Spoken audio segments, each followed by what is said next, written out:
আজকে আমরা সেই নফস, রূহ এবং কলবের সমন্বিত নফসটা নফসে মুতমাইন্না হয়,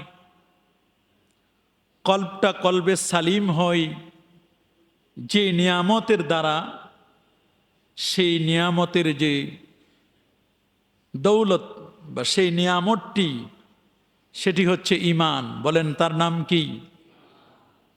এজন্য আজকে আমরা টপিকস হিসাবে রেখেছি নফস, রূহ এবং কলবের সবচেয়ে বড় দৌলত ঈমান। সেই ঈমানটা কি, সেই ঈমান নিয়ে আজ আমরা কথা শুনবো ইনশাআল্লাহ। বলুন। আল্লাহ সুবহানাহু ওয়া তাআলা সূরাতুন নিসা 136তম আয়াতে আল্লাহ আমাদেরকে জানান দিচ্ছেন,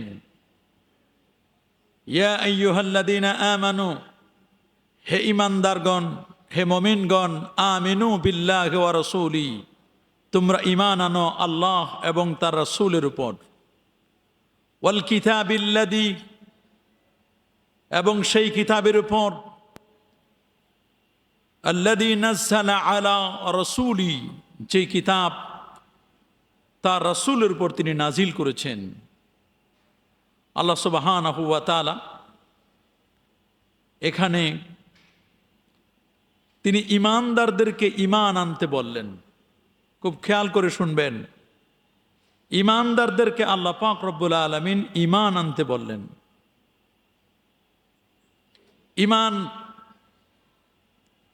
এটি না ইলমের নাম, ঈমান এটি না আমলের নাম।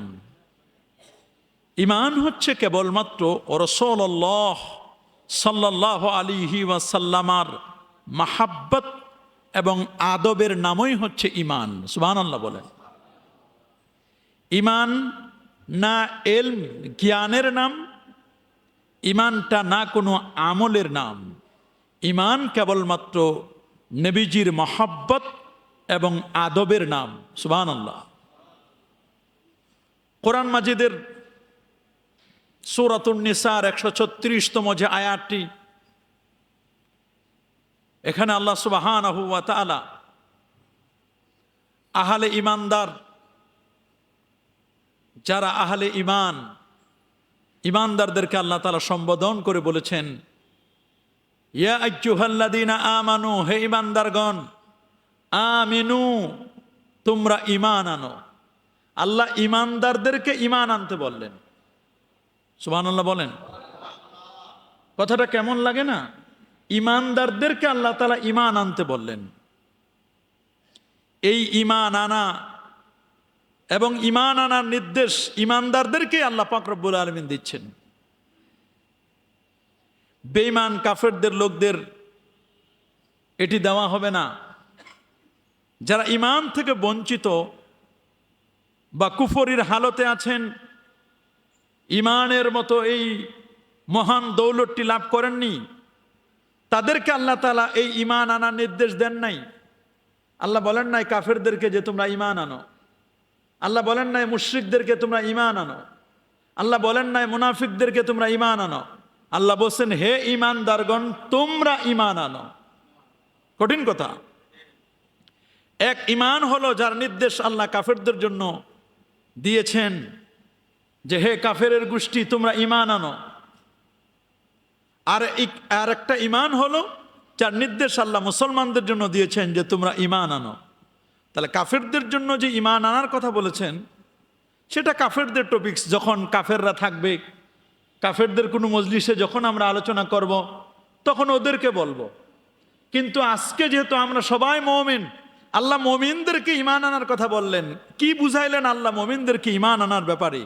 আজকে আমাদের টপিকস আলোচনা হবে, মুমিনদের কেন ঈমান আনতে বলা হলো। আল্লাহ পাক রব্বুল আলামিন মুমিনদেরকে বলছেন, হে মুমিনগণ, ঈমান আনো। এতে বোঝা গেল যে ঈমানের একটি স্তর এমনও আছে, ঈমানের একটি স্তর এমন আছে যা মুমিন হয়েও অর্জন করা, এটিকে বজায় রাখা, এটার অবশিষ্ট থাকা, এটা খুবই জরুরি। ঈমান শুধু আনলে হবে না। আপনি ডাক্তার দেখালেন, ডাক্তার আপনার রোগটাকে ফাইন্ড আউট করলো, ল্যাবরেটরিতে টেস্ট করে আপনার রোগ নির্ণয় করছি, আপনাকে খুব ভালো মানের উন্নত মানের চিকিৎসা দিল, ঔষধ দিল, কিন্তু ঔষধটা তো আপনাকে সেবন করতে হবে। কি বলেন, সেবন করতে হবে না?